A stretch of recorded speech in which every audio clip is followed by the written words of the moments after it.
Hello, and welcome to the Cambridge Assessment podcast. My name's Alana Walden, and I'm here to introduce the second episode in a series of podcasts hosted by our colleagues in the Cambridge Assessment Network, focusing on the different aspects and forms of assessment.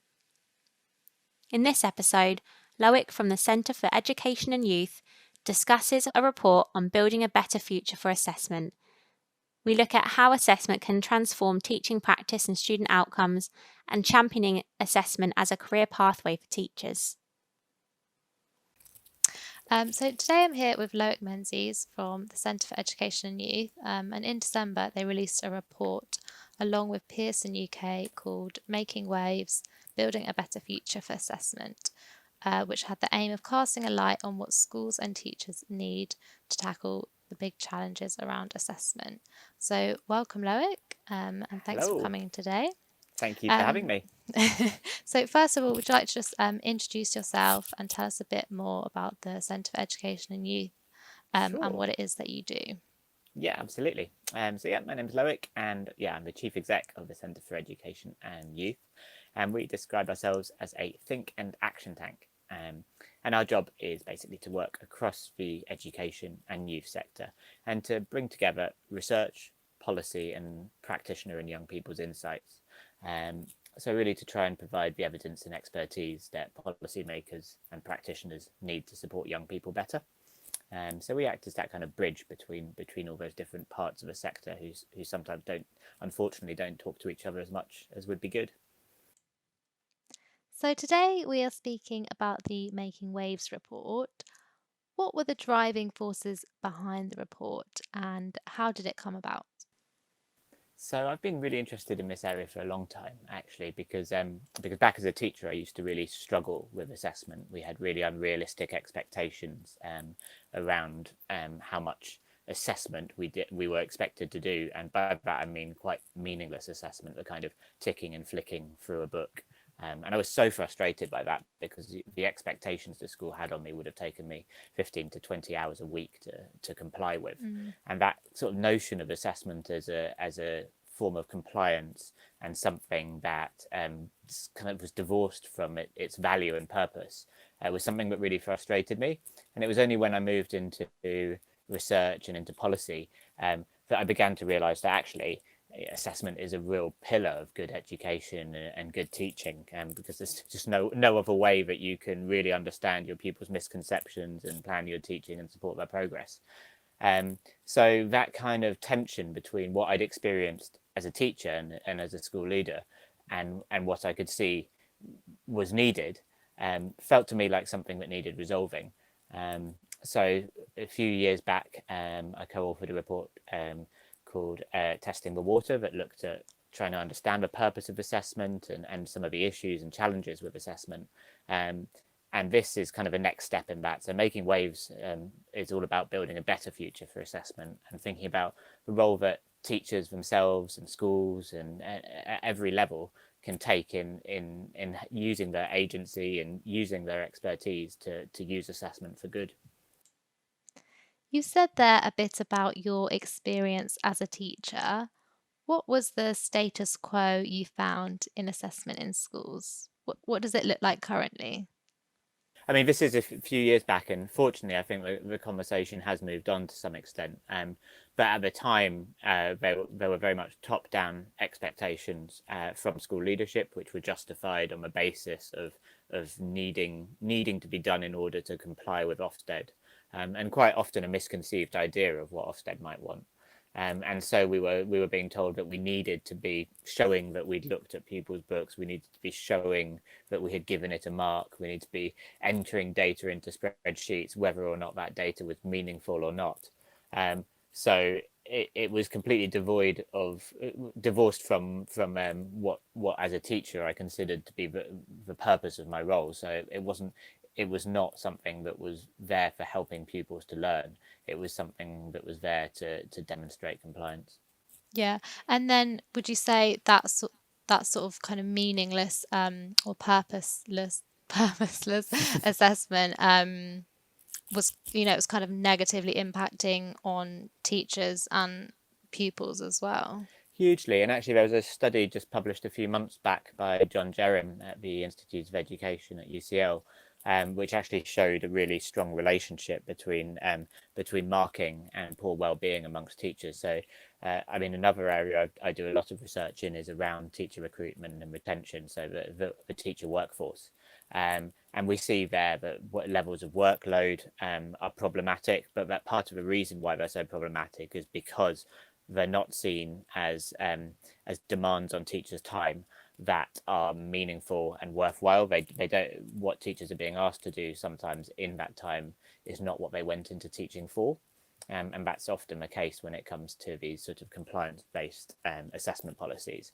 So I strongly believe that we could have a much happier and more motivated workforce if teachers were able to take back control of assessment and use it for its originally intended purpose, which is to support people learning.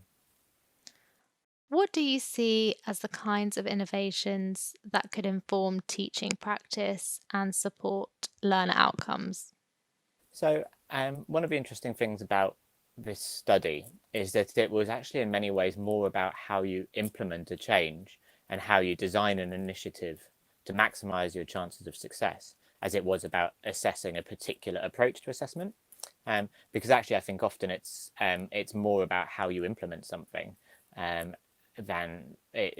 becomes a really important determinant of how successful any approach to assessment is. And key within that is tailoring every form of assessment to its intended purpose, because as we showed in our first report, the Testing the Water report, and as people like Daisy Christodoulou have been arguing for a long time, a lot of the problems with assessment come from the muddying that happens when assessment's trying to serve formative purposes and summative purposes and accountability purposes and every other purpose under the sun, all through one assessment. And that can cause huge problems. So I think one of the most promising things when I look at assessment innovation is sort of micro assessments or that are really tailored to their purpose. So we saw teachers who were really effectively using those rapid quiz type assessments in order to identify misconceptions quickly, so you can change tack and adapt your teaching quickly. And those being key to that formative continuous assessment, and accepting that won't be the basis of your summative judgments, and that those are a separate thing, but really disentangling some of those confused purposes. I think you've spoken before about the need for knowledge sharing, and that is something that is part of this report as well. What do you think are the best ways to support people in their innovations and to share their successes? Yeah, well, I think something like the assessment network that you have is really important for exactly that reason, because we argue in Making Waves that that preparing to innovate is key. And when we looked at what a lot of the initiatives we looked at had all sorts of problems and weren't necessarily successful, which was part of what we were trying to study. And what we were finding quite often is that people were drawing on very limited sources of information in order to shape their initiatives. A small number of names of researchers would come up repeatedly, or people would be picking from a limited repertoire. So I think one of the things we were trying to do with this report was exactly that exchange of knowledge, giving different examples, so connecting teachers up to talk about the different approaches they're taking, and ensuring that every time a practitioner finds an issue with assessment that they want to take on as a challenge, that they read widely about it, and search for other examples before trying to reinvent the wheel. Yeah, no, that's definitely something, as the assessment network, obviously we provide a service in teaching people about assessment, but we do want to, we have that broader mission of bringing professionals together to sort of exchange ideas and learn from each other. So something else that we think is important is people seeing assessment as a professional discipline and a career route. And potentially for teachers, that being a career route. So what do you think are could be the barriers to that? Yeah, well, almost to flip that on its head, one of the things I was really struck by in the study was the value of innovating at a department or subject specific level. And so we saw that in several schools, innovations were being led by heads of department, which meant that they could really tailor their assessment approach to the particular discipline they're operating in. Because I think one of the areas that sometimes we lack as teachers is that subject specific understanding of assessment. So I think, as you say, in terms of developing assessment expertise as a discipline, doing so within the tradition and the particular pedagogy of each subject is really important, and that's even more important at a primary level, where teachers are having to move between different subjects, where the discipline of assessment within each of those subjects is likely to be different. Being able to navigate between what assessment looks like in different disciplines is key. Following on from that, you mentioned in the report about the need for innovation, but responsible innovation. So what would you say the key things are to achieving that? So a few of them I've touched on. The first one being that idea of preparing to innovate. So doing the pre-reading, doing the pre-work, because actually I think of it as managing the risks. Because in innovation is risky. It wouldn't be innovation if it didn't often, or at least sometimes, go wrong. And unfortunately, when you're talking about education, that can have quite a high cost, because it's pupils who experience that, and sometimes they only get one shot at education. So that preparation is key. Bearing in mind that key question of purpose that I mentioned earlier on, in terms of what is the purpose of this particular bit of assessment. Thinking about what level to innovate at. Do you need a whole school policy for this, or is it a department level policy, or is it an individual practitioner's approach? Because working out at what level to innovate is key.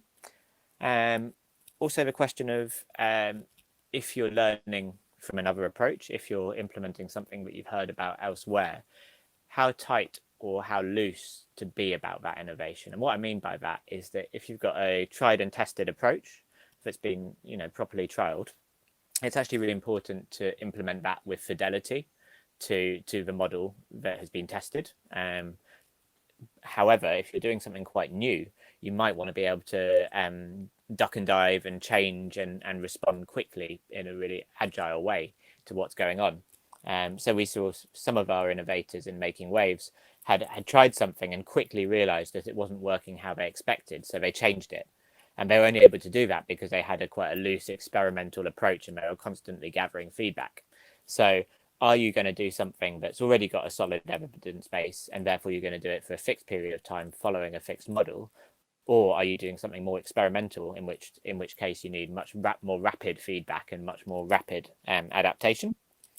And I think if people have a read of Making Waves, they'll find that we've provided in there a kind of cycle based on a policy cycle that's been around for quite a long time, thinking about identifying what the pain point you're trying to tackle is, thinking about how you plan your response, how you make your decision, how you go about implementation, and then how you evaluate all of that in a cycle and a loop. So we've put that in there, and hopefully that gives people a bit of a structure to innovate in, which will mean that it's that bit more responsible and careful. I know you said the case studies within the report were more about looking at possible ways to implement change rather than the specific innovations, but I was just wondering whether there were some particularly successful innovations within the case studies. So there's a few. One I'd pick out was the assessment innovation team at Heathfield. And what I like about that one is that they really exemplify this quite systematic approach to innovation that I've just been describing. So they in that school they got people to volunteer from different subjects. So they had people leading innovations from different subjects, and they provided some proper training to make sure that people had the right assessment expertise to start off with, so that they could carefully plan an evidence-based approach to tackling a particular issue in their subject. And then they went about implementing that and constantly reviewing it and assessing the extent to which it was successful. And then they were able to cascade that out when it was successful. So it was a really great way of saying, look, we realise that we want to improve assessment practice in this school as a whole, but we need to work out the best ways of doing that. And so we're going to equip people with the skills they need to do that and a structured approach to be able to go about doing so systematically. So I was really impressed by that, because I think that's quite unusual for schools to take that kind of approach.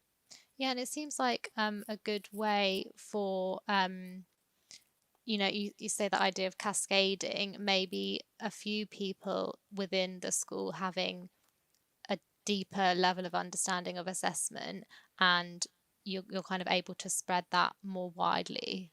Yeah, absolutely. Yeah. So why is assessment so important? For people that think assessment is all about high stakes testing and exams at the end of your school career, how can it be transformative? How can it make a difference? I think it means that you make sure as a teacher that you are putting your effort into the right things, that you know what it is that is stopping one of your pupils from progressing. Um, because it's very easy to make assumptions about why someone doesn't understand something, or to bang your head against a wall as a teacher thinking, well, why are they not understanding this, or I'm sure they knew this last week, how come they don't know it now, or what's going on? And it can be so frustrating when you think you've taught something but it doesn't seem to have been learned. And I think it really closes that loop between what's taught and what's learned, telling you where your pupils are at, so that you can really then direct your attentions with like the precision of absolute precision, uh, in order to tackle those misconceptions and move pupils on. And that's what I think is so powerful about it when it's done well. So the report came out in December. With something like this, what needs to happen now? How does maximum impact come from the report? And what do you hope will be the next steps? It's a funny one, actually, because quite often the reports we do at the Centre for Education and Youth involve quite a lot of recommendations for policymakers. But because we're a think and action tank, we actually believe that you don't just achieve change through policy change. And that's nowhere more the case than with this report, because actually this whole report is about teachers' agency and their autonomy and their ability to enact change. So unlike other reports where we might be trying to get the government to fund an initiative or to change a policy, here it's really about getting the word out to teachers, and supporting teachers to make change themselves. So it's about us getting those kind of models and those lessons that I've been sharing today out to as many teachers as possible. I mean, I've written a chapter in the Research Ed book on assessment recently that kind of draws together some of the lessons from Making Waves. And that type of thing is really important here, as is talking to networks like your assessment network to get the word out there really, and give people those tools that they can use in their classroom. I know you said the report doesn't address a specific policy change, but do you think there are policies that are possibly acting as a barrier to teachers, being a bit more autonomous in the classroom with their assessment? I think, yeah, I think where we have accountability that's very short term, it counteracts efforts by teachers to do really sustainable changes to their practice, like the ones we're advocating for here. So I've long argued that we shouldn't really be holding schools to account just by year in terms of achievement in national exams, that we should be looking at much more long-term measures, multi-year averages and so on. So I think that where we have very short-term accountability pressures, it definitely detracts, because it creates a climate of fear amongst school leaders, where what they feel they need to push for is for compliance into a framework, rather than being able to think, well, what will mean that our pupils are doing really well 2 years, 3 years, 4 years down the line. So I've long felt that we need to move towards much longer term measures of school success. So that concludes my questions. Was there anything you wanted to add to sign off? I think apart from really encouraging people to have a read of the report, because I think what we've tried to do is to to fuse kind of thematic insights about approaches to innovation and assessment, and then really detailed explanations of what happened in each of the case studies and what went wrong or what went right. So to engage with that and see where the potential pitfalls are, because having an idea for something you're going to do to improve assessment is really only not even half the work and not even 10% of the work. It's just the germ. And how you go about implementing a change is what will really make the difference. So I think engaging with that idea of implementation and the stories of how people have gone about things over time is what matters, which is kind of why we decided to do a project that was a long-term project following people as they implemented something. Okay, well, thank you very much for that, and thank you for coming on our podcast. It was great to speak to you. Pleasure. It's been really interesting to talk about. If you enjoyed listening to this podcast, you can find out more about the Assessment Network via the links in the description. Join our community on LinkedIn and look out for the next podcast in this series. Thank you for listening to the Cambridge Assessment Podcast. You can find more of our podcasts on our website. Just search Podcast Gallery, or you can find us on Apple Podcasts or YouTube.